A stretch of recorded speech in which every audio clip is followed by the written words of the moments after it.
আসসালামু আলাইকুম প্রিয় ভিউয়ার্স, সবাইকে শুভ সকাল। তো আমি আজকে আপনাদের সাথে আলোচনা করব পেঁপের মোজাইক ভাইরাস কি এবং কিভাবে এই মোজাইক ভাইরাসের হাত থেকে পেঁপে গাছকে সুরক্ষিত রাখা যায়। তো প্রথমে আমি আপনাদেরকে চিনাবো মোজাইক ভাইরাসের লক্ষণটা কি। তো আমার সামনে যে গাছটি দেখা যাচ্ছে, এটি একটি মোজাইক ভাইরাস আক্রান্ত গাছ। দেখেন এর মাথাগুলো ফুলে গেছে। এ দেখেন এ হচ্ছে মোজাইক ভাইরাস। তো এই রোগ ম্যাক্সিমাম ক্ষেত্রে দেখা যায় আর কি পেঁপের গাছের বয়স যখন 2 থেকে 2.5 মাস, তখন এই রোগটা বেশি আসে।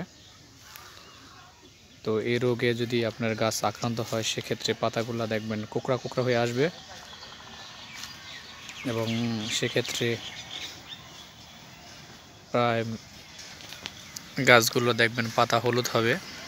প্রায় অনেক গাছই আর কি এই রোগে আক্রান্ত হতে পারে। এটার মূল কারণ হচ্ছে আবহাওয়া এবং কি পোকা। তো যদি দেখেন যে চারার অগ্রভাগ অর্থাৎ ডগা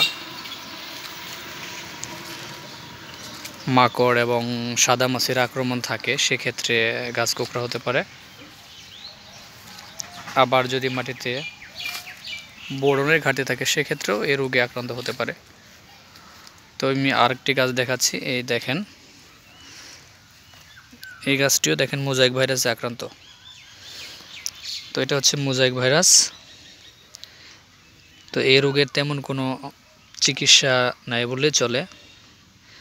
দেখেন পাতাগুলার কালার।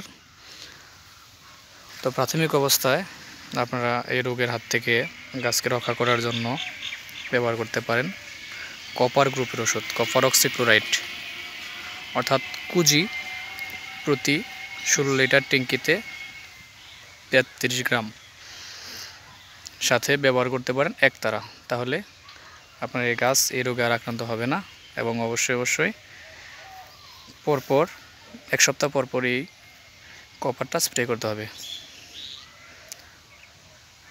প্রথম সপ্তাহে যদি কপার স্প্রে করেন, পরের সপ্তাহে স্প্রে করতে হবে একতারা ভার্টিমেক। তাহলে গাছগুলো সুস্থ থাকবে। ধন্যবাদ সকলকে। আসসালামু আলাইকুম।